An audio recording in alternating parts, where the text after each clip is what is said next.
this is the Parweld that I've been complaining about, the TIG pedal messing around, and I stripped the top off, and it's quite a bit of a shoddy assembly. You can see how much slack it's got in there, and they put a cable tie in the crossbar to take the slack out.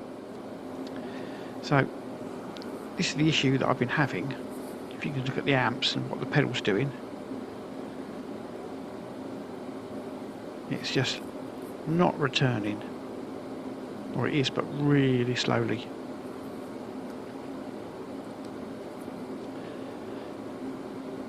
So it turned out to be a few things. So I quickly stripped the casing apart. It's just held on with a series of screws and no more than that.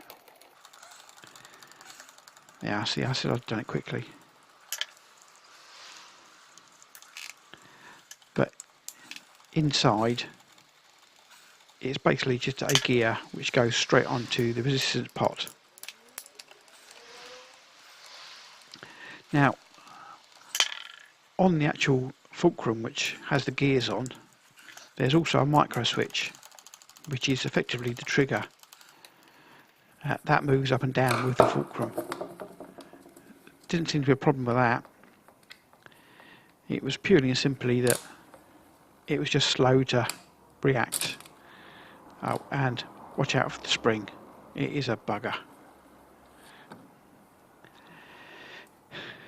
Now you can see the gear on the pot, and this in itself was quite stiff.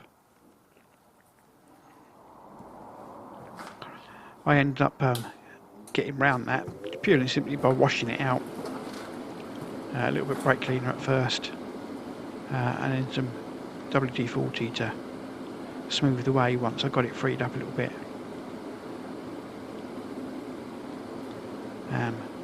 But here I was just checking the zero position, because you can't reassemble it until you know where zero is, because obviously you've got to engage the teeth in the right place. So, and that's basically what I'm doing, prattling around here trying to make sure that I'm getting the stroke in the right place, because obviously the pot will only go around one turn, or nearly one turn. So if you get it in the wrong place, the chances are you're going to break it. Also, the other thing that was wrong with it is, I think it being so stiff, it had already jumped a couple of teeth, because the whole assembly really is not that stiff. A little bit shoddy. So once I got the pot moving nice and freely, it was just a case of trying to get it all back together in the right place, which was a bit easier said than done, as you can see. And it was simply that the grease had just gooed everything up. I don't know how long it had been sitting around since it was last used. But the whole thing really is a little bit fragile.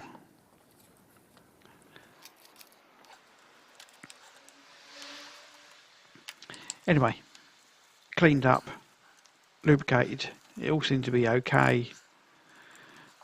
Slapped it all back together and retested.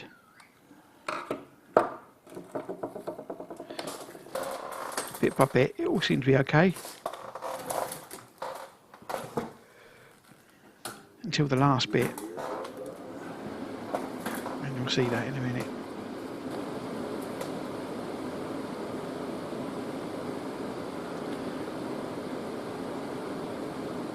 Amps up and down okay on this time.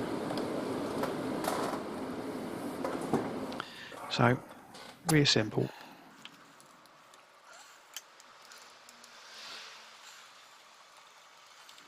And I say the whole casing is plastic. There's nothing particularly nice about it at all.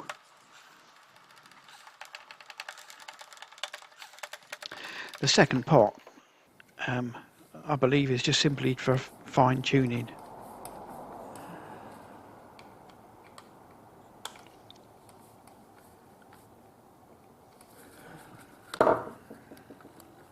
and there we are, it's pressing around again. Now this simply turned out to be, I think the plastic housing is warped, because it definitely wasn't dirt and it definitely wasn't grease, because I hadn't oiled it or greased it and everything was nice and clean. And I'm pretty sure it was just simply the plastic casing, specifically the top screw, which in the end I just decided to leave loose.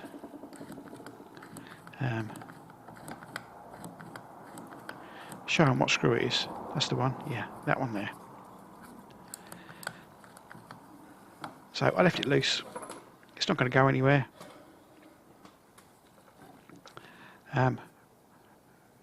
Reassembly is not so bad. One thing I did note is when I took it apart, I pushed the pins all the way in, which basically grenaded the sliders. To get the pedal off the top part, it's simply just depress them enough just to leave the top pedal off without pressing them too far and pushing them inside the casing. As you can see here, there's quite a spring on that.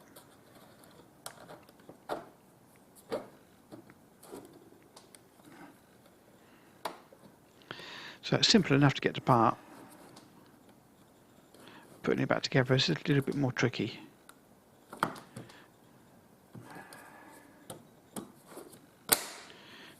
Now the pedal itself is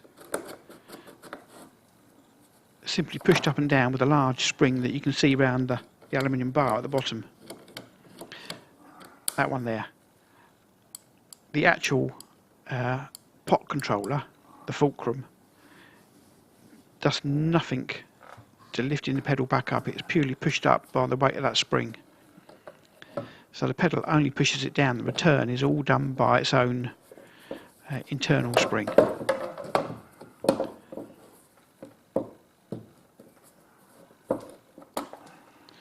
So from the outside it looks quite a robust unit, but inside not so much.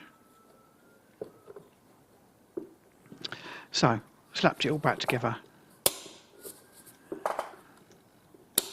just to make sure it was going to work properly.